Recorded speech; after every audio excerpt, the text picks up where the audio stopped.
Hello, my fellow hoop heads. It is so good to be back. Kind of slow news out there in the real world today, but in our wonderful world of college basketball, things are heating up. We will get into some top news in the sport tonight here on One and Done. Get out the insurance cards, get out the copays. The office is open, my friends. Brought to you by drroto.com.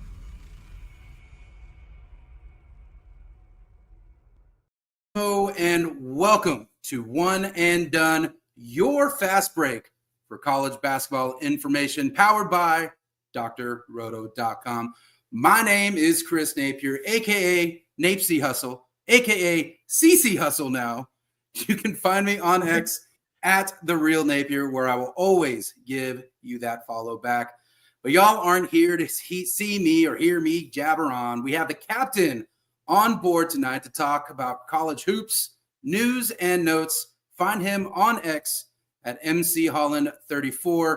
He is, of course, Mike Holland. What's up, brother? What's up, man? Long time no see. Good to see you back on the old camera here, man. I haven't seen you since the off season. I know, you do a lot of stuff behind the scenes, ramping up engagement, doing some producing, man. So that ultimate utility player. But yeah, it was an awesome week of hoops. I'm excited that we're doing more of these news and notes shows. We had our first one last week. We'll continue to do these as we ramp up. March is just around the corner here, and we're gonna talk about some upsets, some big time performances on this one. And I know a lot of the shows and a lot of people come here for DFS content. Just so you know, we have something for you. It'll be happening tomorrow, most likely a live before lock and probably an earlier live before lock. So there's a huge $10,000 prize pool that I'm probably going to empty the clip as far as entries go. But we're not here to talk about DFS, guys. So come in and join us and throw some comments in on all the things we're going to talk about from this past weekend, man. So I'm excited. Let's get this thing started. Absolutely. Billy Ball coming in the comments first, asking about tomorrow night's 10K. Like we said, live before lock tomorrow. So stay tuned. Make sure you follow all of our socials, especially Twitter. That's when you'll find out when we're going to be coming on. As you see on the bottom of the screen there, at One and Done CBB on pretty much everything we have. Right now, we are at 1,296 subs here on the YouTube channel. 4 more away for a big milestone, Mike. Let's see if we can get it today or tomorrow. So if you're out there watching for the first time, make sure you hit that like, subscribe button, that notification bell so you know when all this content comes out.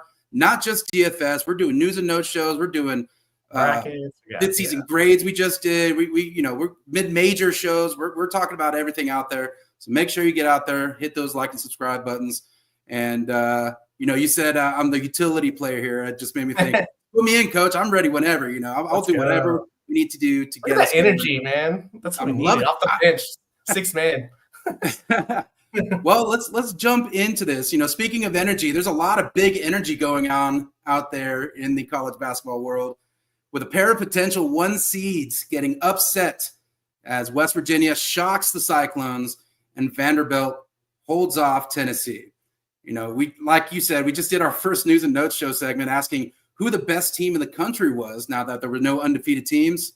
And of course, 2 of the 4 teams went on to lose this weekend. Mike, what did you see in those games?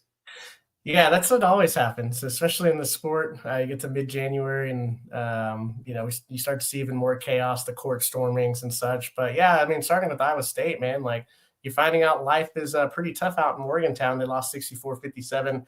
1 for 17 from 3. Probably not going to win many games that way. And I'm kind of surprised that Iowa State, we talk about their backcourt, how it's one of the better, if not the best two-way backcourt in the country, allowing Javon Small to go for 27, 7, and 5. So I thought the Cyclones did enough to stay in it, but, you look at the turnovers, that was a killer. And ultimately, you can't get a key 3 ball when you need it. As for Tennessee, just a tough way to lose. If you saw it, I watched the end of it. Chaz Lanier failing to hit a free throw towards the end there. They lost 76-75. It's a great win for Vanderbilt. The Vols were actually cooking offensively, but surprised to see their vaunted defense kind of fall apart here. They couldn't stop Jason Edwards. He was able to kind of get wherever he wanted, and Tennessee also couldn't stop Jalen Carey inside, which is kind of surprising. So I'm not too worried about this, Nate. What say you on this Tennessee side, man? Well, yeah, on the Tennessee side, I mean, Rick Barnes is no stranger to us here in Central Texas, right? So I really think he's going to have the defensive side locked in moving forward. I mean, I don't see any potential badness going on there. I guess I could say one other thing I wanted to say about that. Yeah, both those teams storming the court, and I think we were talking about it before show. I think Vanderbilt actually got fined for it, which is interesting as well. Kids being kids. It's just kind of how it goes. I don't think it's going to stop. Like I don't. Yeah. I think it's one of the best parts of the sport. In football, you're throwing field goal posts in the river, so like I don't. You know what I mean? Yeah, man. You gotta allow the kids out there to have fun, man. And as long as nobody gets hurt, that's the main thing, of course. I think we had a thing about this during the off season. We talked about it, but yeah. Right on. Well, like I said, make sure you hit those like and subscribe buttons. We're going to move on to go around the Power 5 here, and we're going to start off with the SEC. Man, Big Blue Nation. Alabama outlast Kentucky at Rupp in clash of the top tens. Alabama winning 102-97. Mike, one of the best games of the year right here. I mean, both teams just had chances to win down the stretch. Kentucky shot nearly 41% from the three, and they only turned the ball over 8 times. Yeah, you're not going to lose too many games with that formula. No. And I think somebody hit up our last show saying that, well, me and Jay were talking about it as like, I mean, the games that they've lost, they've not shot it well from three. Well, of course, they are absolutely brilliant from three, and they take care of the ball. It's just more of a problem that they couldn't stop Alabama. So the defense, which is another thing that we talked about, I was surprised at how low they were in the rankings defensively as far as adjusted efficiency. And Alabama just got to the free throw line 14 more times. So that's kind of the difference here. Grant Nelson was a monster offensively, 25, 11, and 2. Mark Sears wasn't very efficient from the field, but his free throw shooting late helped seal the deal. He still had 24 points. And then you love the 9 assists to 1 turnover. That'll definitely get it done for the All-American there.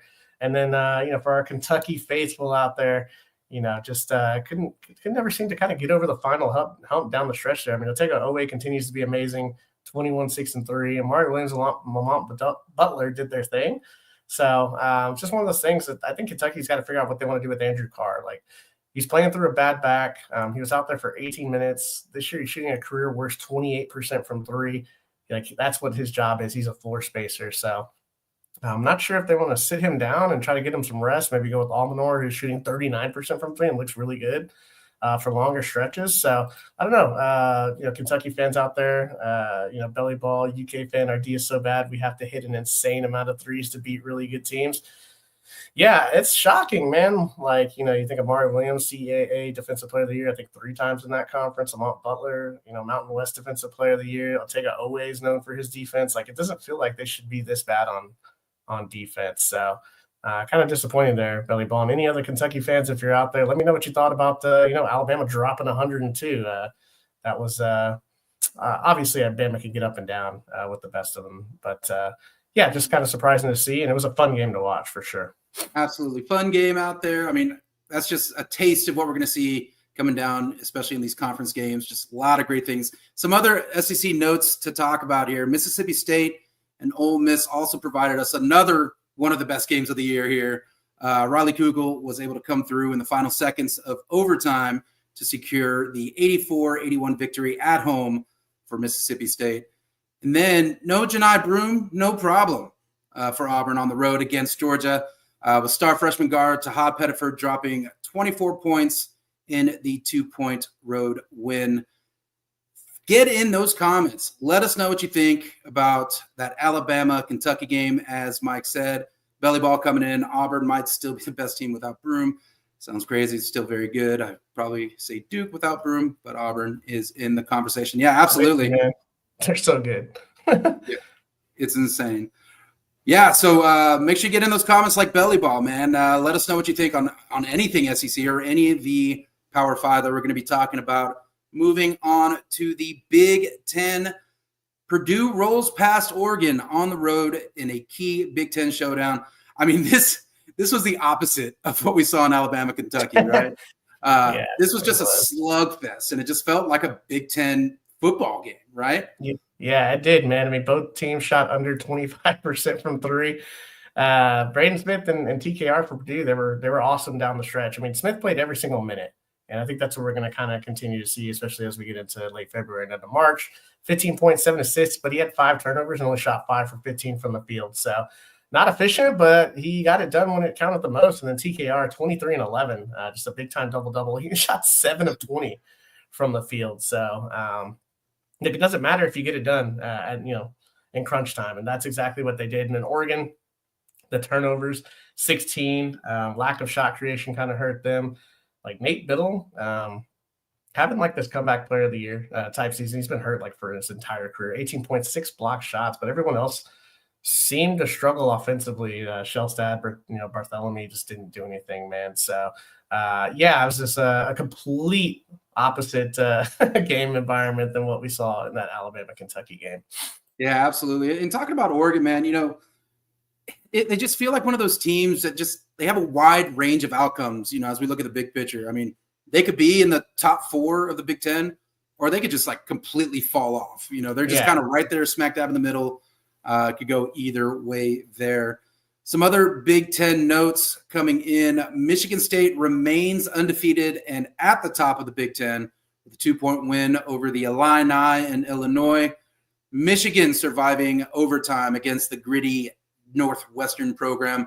Vlad Golden continues just to be a monster on both ends there, Mike. Just a monster, man. That's that two-headed monster in the front court with Wolf and Golden, man. Like, good luck stopping both of them. It's been the thing that's put Michigan back on the map, and I like them as we head down the stretch here, man. Especially when we get into it's gonna be hard for me to pick. Roddy Gill's got to do something. In the backcourt for these guys, but that's when tower pairing. We were worried about how it was going to work. Well, it's working better than I think anybody would have thought. So yeah. Well, I mean, they had a rough season last year. There was really only one way to go, right? So exactly. Looking better for the old Wolverines as of this moment. Now, get in those comments. Let us know what you're thinking out there. Even if you're not watching with us live, hit that like and subscribe button. Hit that notification bell. Bing, and we will keep the content going. Next, let's go. Moving on, we're going to talk about the Big East here. Mike's old team, Creighton, gets a massive resume win at UConn. I mean, Mike, let's be honest here. A lot of us had left Creighton for dead when Pop Isaacs was ruled out for the year about a month ago. Yeah. But you look up, and now they're 5-2 in the Big East. Yeah, awesome job by McDermott. They go into stores and they beat a red-hot Husky squad behind the performances of their big three. I mean, Jemiah Neal was unstoppable. He played all 40 minutes, had 24 points. Ashworth logged every single minute, finished with 12, 6, and 9. And then Kalkbrenner played, 39 minutes, so almost the entire game, and he dominated 16 and 10. So, look, for everything that we said about Creighton about a month ago, some of that seems to be dissipating a little bit, especially with you got DePaul and Seton Hall coming up. So this is a chance for them to kind of continue their momentum. And then UConn, if you've ever watched the show in our off season, I was not a huge fan of this particular UConn squad. I still think it's a very good team, but we're kind of seeing it, kind of what Kentucky's struggling with. They cannot get any stops. Like they've lost 2 of their last 3. They lost to Villanova the other day on the road. But they haven't scored 70 points in the last 3 games on offense, which is typically what you don't see. Now, I know McNeely's been hurt, but there's just some glaring issues on the defensive end of the floor as well. So you kind of got some compounding issues here. Opponents are shooting 38% from 3 this year against them. They're, UConn's fouling a ton, so they're putting people on the free throw line. Both really kind of contribute to their inability to stay in front of people. You don't have Stephen Castle there as a lockdown defender. You don't have Tristan Newton, who has linked at that point guard position to defend, and you don't have Donovan Clingan and Adama Sanogo there to block shots if they get past you. So I don't know, man. Like I'm still on the worry train. We've been going like this. It was like they look good. Maui happened. Everybody was off. Everybody started jumping back on UConn, and now there's some issues in 2 of the last 3 games. So, yeah, we'll see. They're one of the more interesting stories as back-to-back champs. Yeah, I don't see a three-peat happening for them. I don't know. We'll see. They just need to be efficient on offense every night to make this work, right? I mean, that's kind of the story for UConn there. But looking at around the Big East, some other notes here. Xavier pulls a massive upset on the road, defeating Big East favorites Marquette. Fremantle's 14-point, 10-rebound double-double helps the Musketeers to a 2-point victory. And then, probably some of the biggest news out of the Big East. St. John's just demolished Seton Hall on the road, 79-51. But the real news is what Pitino weighing in on the Qatari Richmonds, and the NIL, saying, quote, "Believe me, if the money was the same, he would be playing for Shaheen. If the money was close, he'd be playing for Shaheen," talking about Seton Hall's coach, Shaheen. And, he goes on to admit that the NIL playing field is just not the same.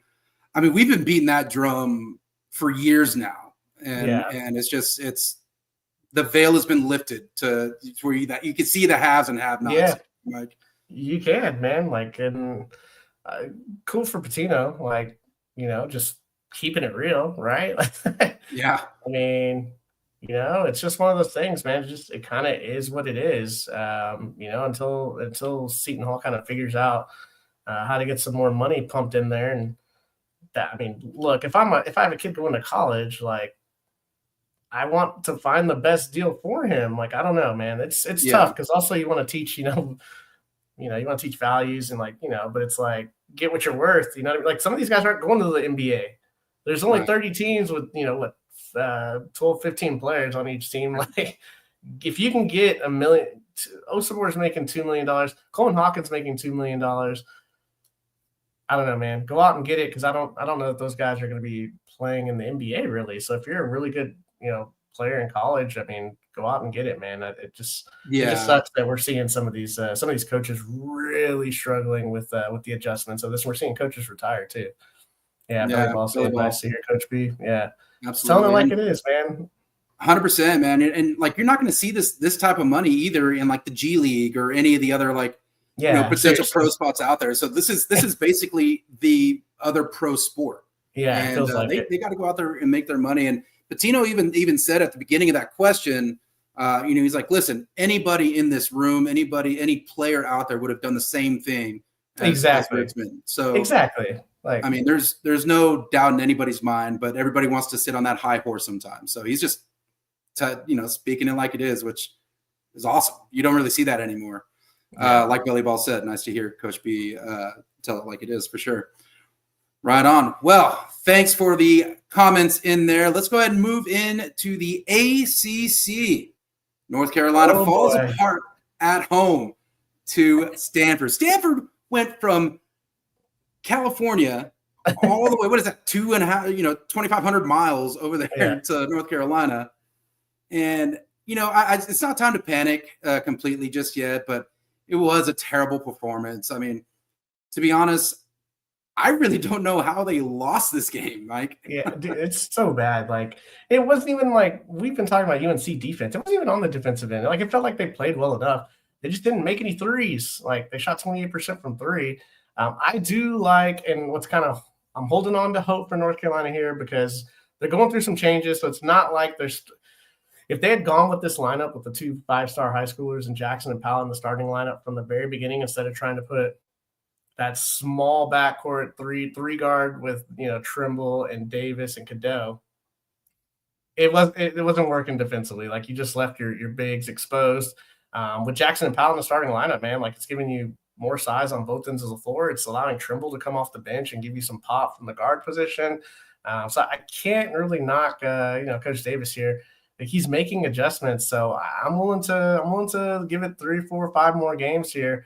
And let's not discount Coach Smith over here at Stanford in his first year. I mean, he has these guys closing in on their win total from 3 of the past 4 years already. So at 12-6, they need to carry some of this momentum and put themselves in the bubble mix on this 3-game homestand that they have coming up. That it's a pretty nice schedule coming up here, Chris, for the old Cardinal. Yeah, absolutely. Cardinals got Miami, Florida State, and Syracuse, all very winnable games. So could see some ACC shakeups here. Let's see what happens, right?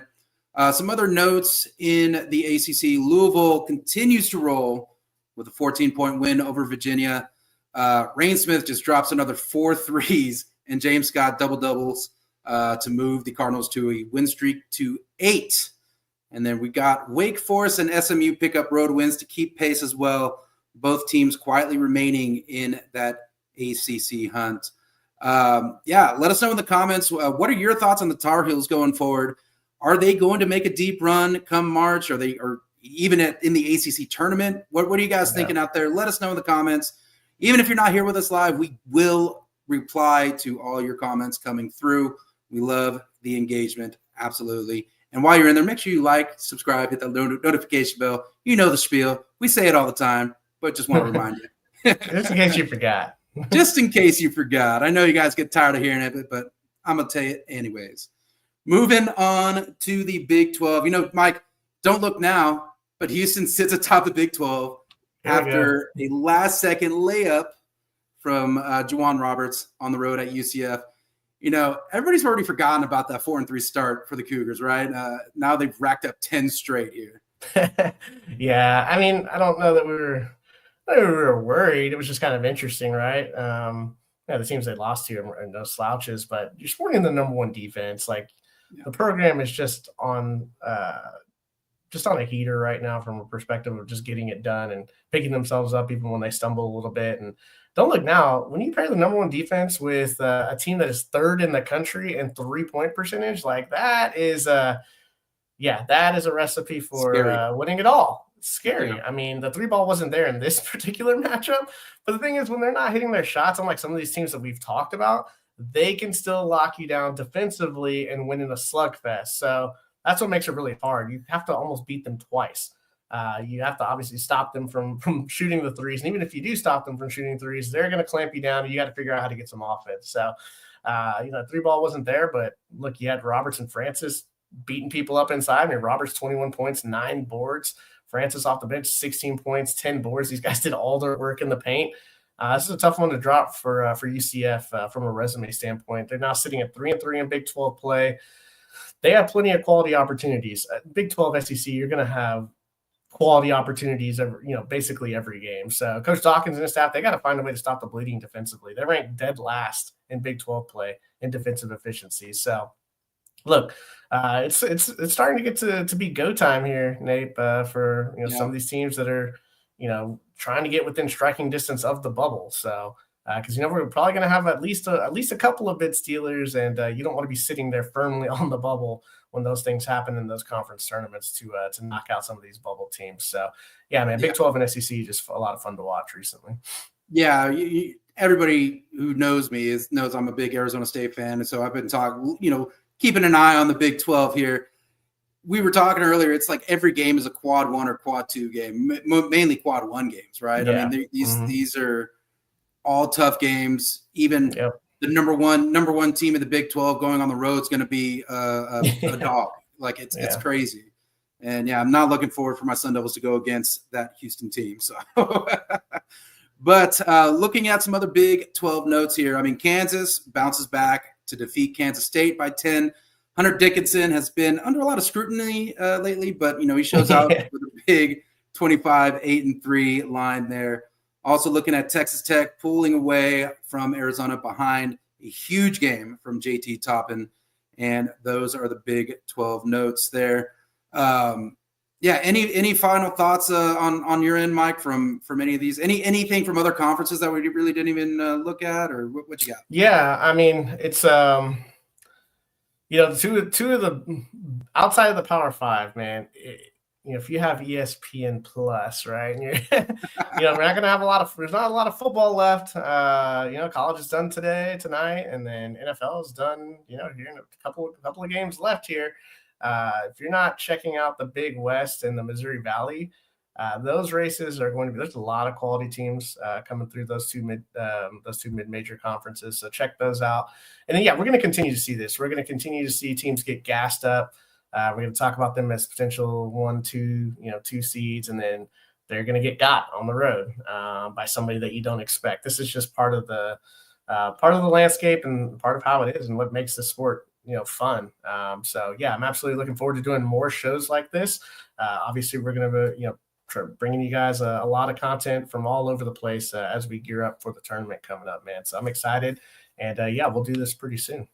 Yeah, absolutely. And as you said in the beginning, huge DFS slate coming up tomorrow. Keep an eye out on our Twitter so you know exactly when we're going to be coming on, or hit that notification bell and you know when we'll come on, because Mike will be doing a live before lock tomorrow. 10K to first. Why not? Let's get some breadheads out there to win some money, man, and show us those green screens like we always talk about. Big thanks to our commenters. Well, it was Belly Ball out in the comments. Appreciate the love out there. Tell your friends about us. Make sure you go out there, make somebody's day. You don't know what anybody's going through. Until next time, let's get that bread. Thanks for stopping by the office. Get your fantasy prescription by subscribing to the channel and checking out drroto.com. And until the next visit, be well and take care.